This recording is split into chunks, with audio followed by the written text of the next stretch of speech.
do'stim, sizni tabriklayman. Land Rahmat. House kompaniyasidan uy xarid qildingiz. Endi sizni kuzatib borayotgan muxlislarga uyingiz adresini aytamizmi? Qaysi loyihadan uy olganligingiz bilib qolsa, mehmonga kelaveradi yoki to'y hashamga chaqiraveradi. Kelaversin. Mehmonlarga ham tavsiya qilamiz keladiganlarga. Land House. Mana azizlar, Land Housedan uy oldik. Yaxshi.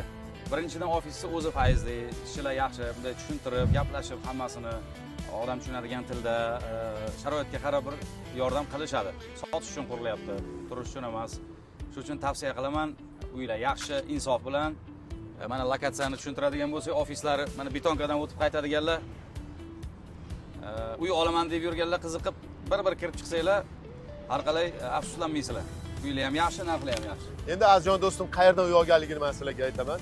Burikzor loyihasida uy qolmaganligi uchun Aziz Qobilov Sokin Mokan 2 loyihasidan 3 xonali uy oldi. Tabriklayman. Aytib qo'ydim, xafa bo'lmaysiz. Hech qilsa bo'lmaydi. Land House tavsiya qilaman. Omon bo'linglar. Hammaga yaxshi, yangi uylar nasib qilsin niyatingizga yetib yuringlar.